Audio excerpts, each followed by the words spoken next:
They betrayed me, so I made sure they lost everything. I never thought I'd be writing something like this, but here I am. I guess betrayal has a way of turning your whole world upside down. My name's Jake, and up until recently, I thought I had a pretty solid marriage. Linda and I had been together for 12 years, married for 9, with 2 amazing kids. We weren't perfect, but I thought we were happy. Turns out, I was the only one who felt that way. It started with a gut feeling. Linda had been acting off for months, staying late at work, always on her phone, dressing up more than usual. At first, I didn't think much of it. I figured maybe she was just trying to feel good about herself, or maybe she was stressed. But then, she started pulling away from me. Less talking, less touching, less everything. One night, I got home from work early, hoping to surprise her. The kids were at her mom's for the weekend, and I figured we could have a nice night in. But she wasn't home. Her car was gone. I called her, no answer. Texted, nothing. I should have let it go. I should have trusted her. But something inside me knew. I opened her laptop, which she never left unlocked. She must have been in a rush because this time, it was wide open. I clicked on her messages. And that's when I saw it. Can't wait to see you tonight, Red Heart. I felt my stomach drop. I clicked on the name, Dante, the famous football player. A guy she'd casually mentioned once or twice as a client's friend. The texts went back months. I kept scrolling, my hands shaking. Last night was amazing. I wish I could have stayed longer. He's so clueless. I feel bad sometimes, but not bad enough to stop face-blowing a kiss. I couldn't breathe. My wife, my partner, my best friend, was cheating on me. And she wasn't even remotely sorry about it. I sat there, staring at the screen, my heart pounding. I could have called her. I could have confronted her right then. But I didn't. Instead, I started taking screenshots. Every single message, every photo, every detail. Then, I called my buddy Tom. Bro, I need you to come over. Now. 15 minutes later, Tom was in my living room, reading through the texts with me. He was just as furious as I was. Man, she's cold, he muttered. What are you gonna do? I clenched my jaw. I'm gonna wait. I wasn't just gonna call her and scream at her. No, I needed a plan. Because Linda? She didn't just betray me. She mocked me. She thought she could get away with it. And that wasn't gonna happen. That night, I wasn't just a heartbroken husband. I became a man on a mission. I didn't sleep that night. How could I? My wife was out with another man, probably in his bed, while I sat at home like an idiot, reading the proof of her betrayal over and over again. Every, I miss you, every, I can't wait to see you again, every little inside joke they shared, it all made me sick. Tom stayed for a while, helping me strategize. You need to stay calm, he told me. Don't let her spin this on you. Get more evidence, get your finances in order, and when you confront her, make sure she has no way out. I agreed. But I wasn't waiting too long. At around 6 a.m., Linda finally came home. She walked in quietly, probably thinking I was still asleep. Her hair was messy, and she was wearing a dress I hadn't seen before, probably something she picked out just for him. I was sitting in the kitchen, drinking coffee. You're up early, she said casually, walking past me toward the fridge. I stayed silent. Just watched her. She hesitated, then turned around. Everything okay? I took a deep breath. Where were you? She blinked. I told you, I was out with the girls. Lie. Which girls? I asked. She hesitated for half a second. Jessica and Hannah. Another lie. I tilted my head. Funny. I called Jessica last night. Linda's face barely changed, but I saw the flicker of panic in her eyes. What? Why would you do that? Because I had a feeling you were lying to me, I said, my voice steady. Jessica had no idea what I was talking about. Her mouth opened, then closed. Then, like clockwork, she switched tactics. Oh my God, Are you seriously spying on me? She let out a dry laugh, shaking her head. Jake, this is ridiculous. I had a long night, and I really don't need this right now. I slid my phone across the table. Then maybe you can explain these. She glanced down and froze. Every text, every call, every picture, right there in front of her. Her face turned pale. Where did you get this? I don't think that matters, I said coldly. Silence. Then, in the most disgusting move I've ever seen, she actually smiled. A small, almost pitying smile. Jake, honey, I didn't mean for you to find out this way. I almost laughed. This way? As if there was a right way to find out your wife was cheating? How long? I demanded. She sighed, rubbing her temples. It's complicated. No, I snapped. It's not. How long have you been screwing Dante? She hesitated again. Then finally she muttered, about 6 months. 6 months. I clenched my jaw so hard I thought my teeth might crack. And our kids? Our life? That meant nothing to you? She rolled her eyes. Rolled her freaking eyes. Oh my God, Jake, don't be so dramatic. I still love you. I stood up so fast my chair nearly fell over. You love me? I laughed bitterly. Linda, you mocked me. You made fun of me in your messages. You told him I was clueless, that I wouldn't do anything even if I found out. Her face twisted. That's not what? What you meant. I scoffed. You said it, Linda. You laughed at me behind my back while you slept with him. And now what? You expect me to just forgive you? She crossed her arms, her defensiveness turning into something almost smug. Honestly, Jake, I was going to talk to you about this. I've been thinking, maybe we should open our marriage. I stared at her, stunned. She had to be joking. An open marriage? I repeated. She nodded, suddenly looking hopeful. Yeah. I mean, let's be real, Jake. We've been together forever. It's natural to want something different sometimes. But that doesn't mean I don't love you. I let out a breath, trying to control the absolute rage boiling inside me. Let me get this straight, I said, voice low. You cheated on me for 6 months. Lied to me. Mocked me. And now you think the solution is to keep doing it, but officially. She shrugged. We could do it too. Maybe it'd be good for us. I gripped the edge of the table so hard my knuckles turned white. I was this close to screaming at her, but instead, I forced myself to relax. Because now I knew what I had to do. Linda thought she was in control. That she could rewrite the narrative. That I'd just accept it. She had no idea what was coming. Linda really thought she had me. She stood there with that smug little smirk, acting like she was doing me a favor by offering an open marriage after 6 months of sneaking around behind my back. I didn't argue. I didn't yell. I just gave her a slow nod. You know what? Let me think about it. That wiped the smirk off her face. She wasn't expecting that.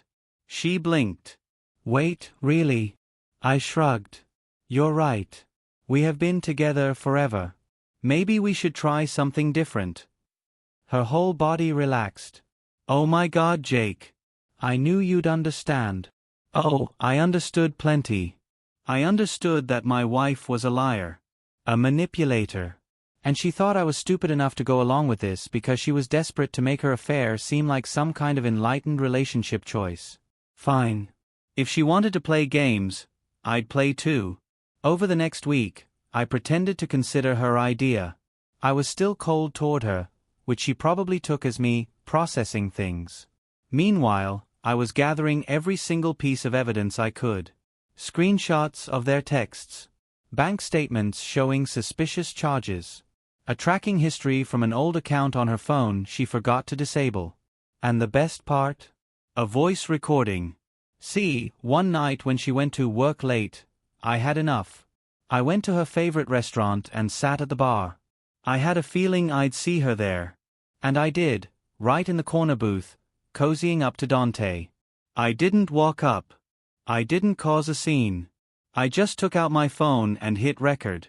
She was laughing at me, telling Dante how I was too much of a good guy to ever leave her. How she could get me to agree to anything if she spun it the right way. I clenched my jaw so hard it hurt, but I didn't interrupt. No, I needed to wait. Because I wanted to ruin her in the best way possible. The first strike. A few nights later, Linda brought up the open marriage again. She looked so damn confident, like she'd already won. I've been thinking, I said slowly, swirling my drink in my hand. If we do this, we should be open about everything. No secrets, right? She nodded eagerly. Of course. That's the whole point. I smirked. Cool. Then you won't mind if we tell Dante's fiancé. Her face dropped. I leaned forward. Oh, you didn't think I knew about her? She stammered. Jake. I pulled out my phone and hit play. Her voice filled the room, mocking me, calling me a fool, bragging about how she had me wrapped around her finger. She turned pale. That's not. I tilted my head. What's wrong? This isn't fun anymore. She swallowed hard. Jake, please. Just let me explain. I stood up. Oh, don't worry. You'll get your chance.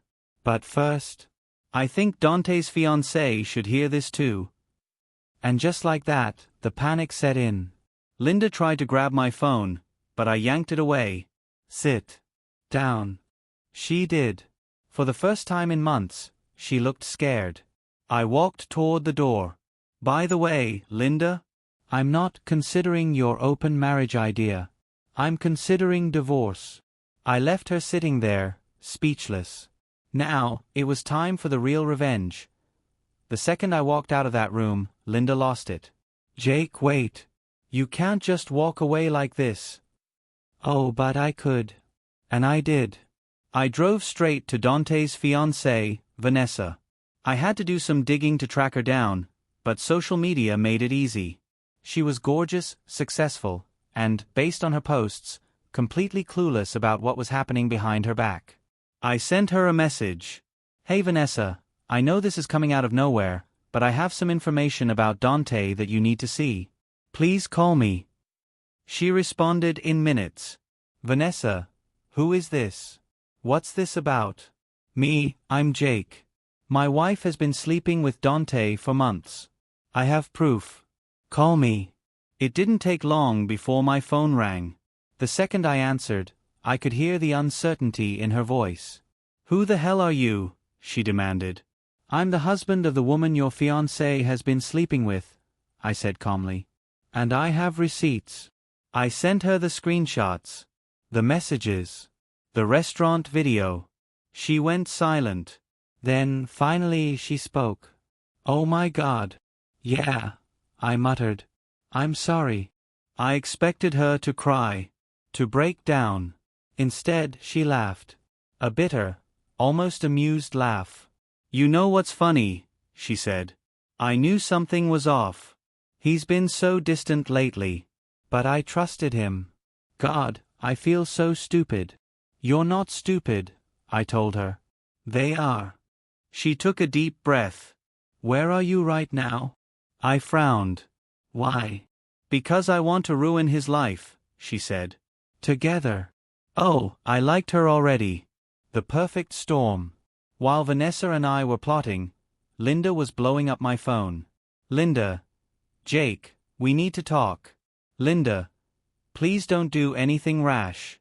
Linda. I still love you. We can fix this. Linda. Jake, please. I ignored every message, every call. Instead, I focused on making sure this really hurt. The next morning, Vanessa confronted Dante in front of his entire training staff. She had her phone in hand, scrolling through the messages as she read them out loud like a prosecutor in court. You said you were stuck with me, and that you needed someone exciting in your life, she snapped. Well, guess what, Dante? You're about to be stuck paying for this damn ring by yourself. From what I heard, Dante turned white. His teammates? They were dying laughing. Some of them were even recording it. But that wasn't the end. Because Vanessa? She went nuclear. She posted screenshots on Instagram. Tagged him. Tagged Linda. Wrote a long, scathing post about betrayal. The internet exploded.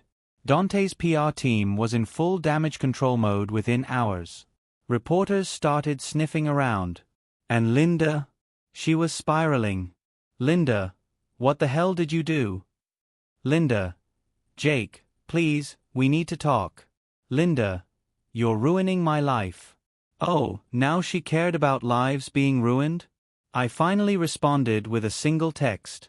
Me, you ruined your own life. I just turned on the lights so everyone could see it. And I wasn't done yet. Next stop. Divorce court. Linda must have been glued to her phone, watching her world collapse in real time. Because the second Vanessa's post went viral, Linda showed up at my house. Not a text.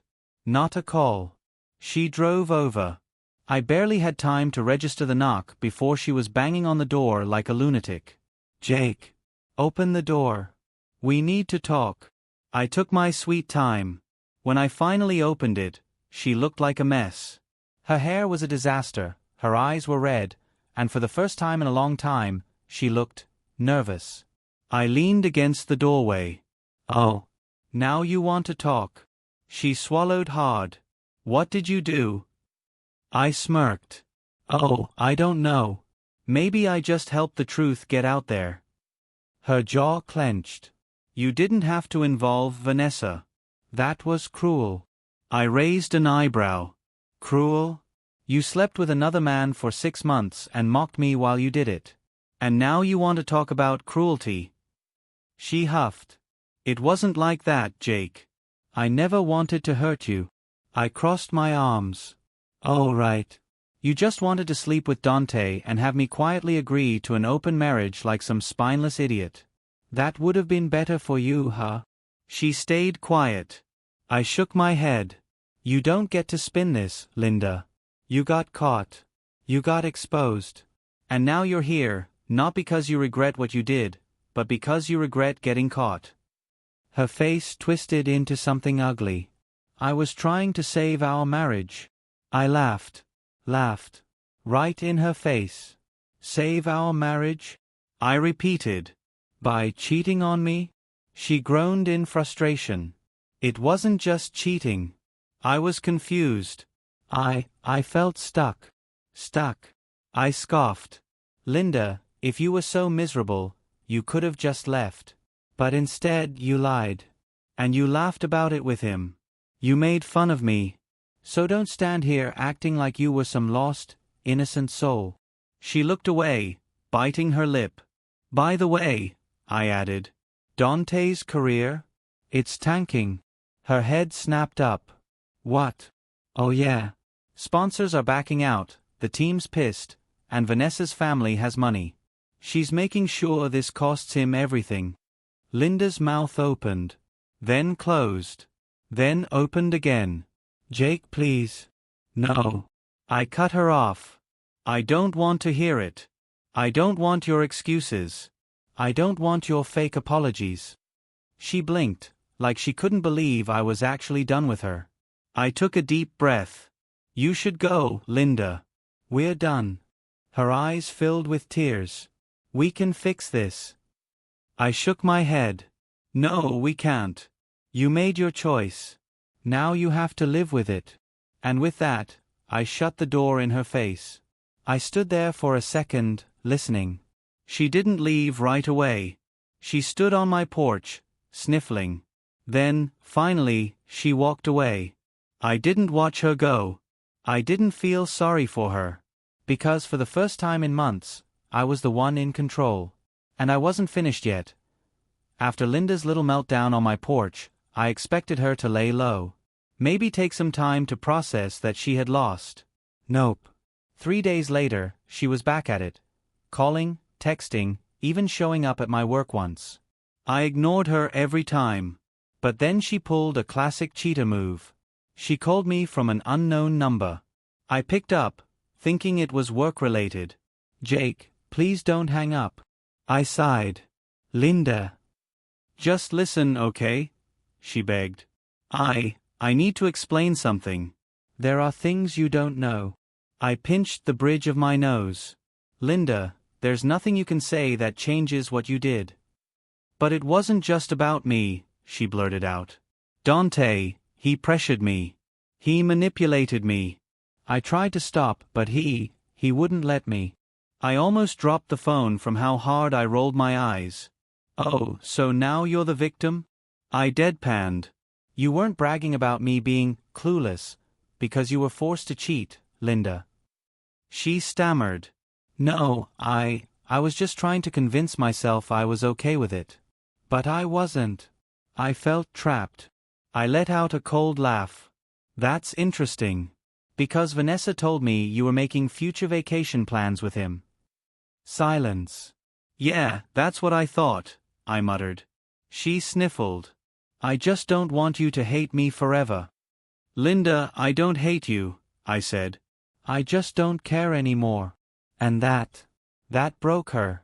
She started crying, loud, messy sobs that used to work on me. That used to make me feel bad for her. Not this time. I waited for her to calm down, then said, I'm filing for divorce this week. You'll get the papers soon. She gasped. Jake, no. Goodbye, Linda. I hung up. And for the first time in months, I felt free. Finalizing the revenge. The divorce papers were just the beginning. I wanted to make damn sure Linda walked away with as little as possible. I met with a brutal lawyer. I had all the evidence of her cheating. She wasn't getting a dime more than necessary. I secured full custody of our kids. No way was I letting them be around her drama. And just to twist the knife a little more, I made sure Dante's team got a copy of the evidence, too. He was already in hot water. But after that, they dropped him. No team. No sponsorships. No career. And Linda? She lost everything. Her reputation? Destroyed. Her dream relationship with Dante? Over before it began. And me? I walked away without looking back. She tried to reach out one last time after the divorce was finalized. Left a voicemail, sobbing about how she missed me. I deleted it without listening. Because some mistakes you don't come back from. And Linda? She made the biggest mistake of all. She thought I was weak. She thought I'd just accept it. But in the end, I was the one who walked away with everything.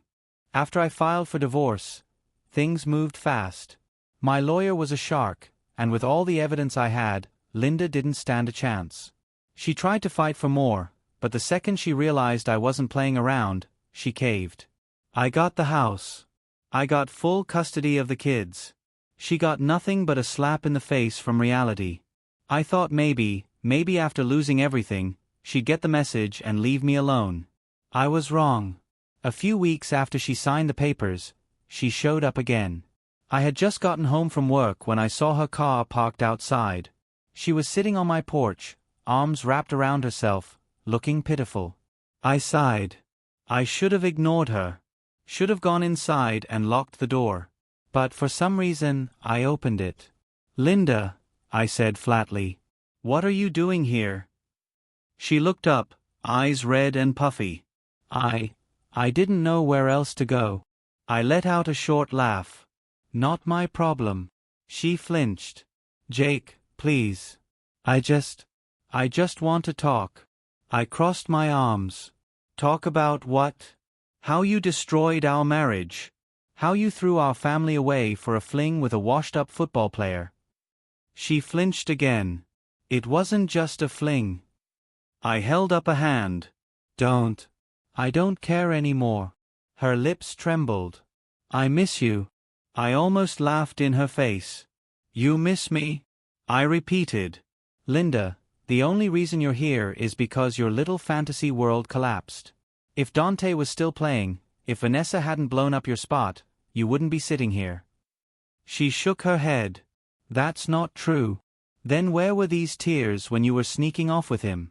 When you were laughing at me behind my back. She had nothing to say to that. I sighed, rubbing my temples. Linda, go home. She hesitated. I don't have a home. I froze. What? She looked down. I moved out of my mom's place. I thought Dante and I thought we'd get a place together, but, she swallowed. He won't talk to me. He's blaming me for everything. I smirked. Karma's a bitch, huh? She let out a shaky breath. I know I deserve this. But Jake, please. I just need help. Just for a little while. I stared at her. This woman who destroyed our marriage, who mocked me, who threw away everything we built, was now sitting here, begging me for help. And for a moment, just a moment, I almost felt bad. Then I remembered everything she did. I stepped back inside and shut the door. I heard her whisper, Jake, please. But I locked it. And this time, I didn't look back. After shutting the door in Linda's face, I expected her to leave. To finally get it and walk away. But she didn't. Instead, she sat there on my porch all night. The next morning, I woke up, grabbed some coffee, and when I peeked outside, she was still there, curled up in a ball, shivering. She looked pathetic. For a second, I felt something. Pity, maybe. But then I reminded myself, she did this to herself. Still, I wasn't heartless. I opened the door. Linda, you need to go. She lifted her head, eyes bloodshot. Jake, please, just let me come inside. Just for a little while. I shook my head. Not happening. Her lip trembled. I have nowhere to go. Not my problem. She swallowed hard. The kids. Can I at least see them? I clenched my jaw. Not after what you did. Her whole body sagged, like I'd knocked the air out of her. I messed up, okay? I know that. She choked out. But you're just throwing me away like I meant nothing. I laughed. Oh, that's rich. You threw me away first, Linda. I just made sure you didn't get to come crawling back when it all fell apart. She looked down, silent. I sighed. Look, I don't care where you go, but you can't stay here. You made your choice. Now live with it. Then I did what I should have done the night before. I walked inside, locked the door. And this time, she left. Where she ended up. A week passed. Then another. And just when I thought she was finally out of my life, I got a call. From Jessica, one of her old friends. Jake, I thought you should know. Linda's living in her car. I blinked. What? Jessica sighed. Her mom won't take her back. Dante ghosted her. She's got nothing. I sat back in my chair, processing that. She chose this, I muttered. Jessica hesitated. I know. And I'm not saying you should help her. I just thought you should know. I hung up without responding. Linda had officially hit rock bottom. And for the first time, I didn't feel anything for her. No anger. No sadness. Just nothing. Because the truth was, she wasn't my problem anymore. Weeks passed. Linda didn't try to contact me again, and I didn't go looking for her. But the rumors? They reached me anyway. She was bouncing between cheap motels, struggling to find a job. Turns out, being the woman who helped tank a professional athlete's career wasn't great for her reputation. Vanessa made sure of that. Dante had fully cut her off. His career was in ruins, and he needed to salvage whatever was left. Linda had served her purpose, and now? She was nothing to him.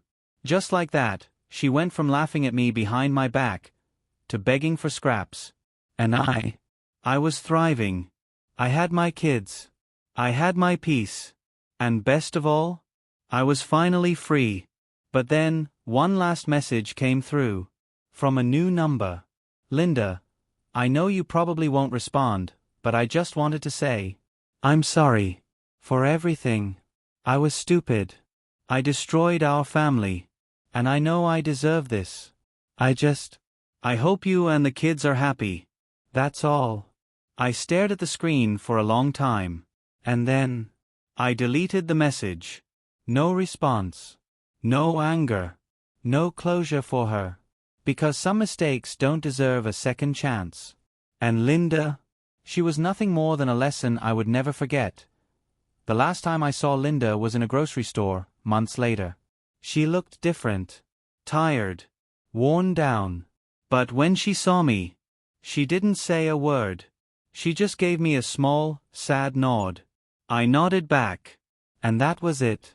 No dramatic confrontation. No final attempt to win me back. Just two people who used to share a life, now nothing more than strangers. And you know what? I was okay with that. Because at the end of the day, I won.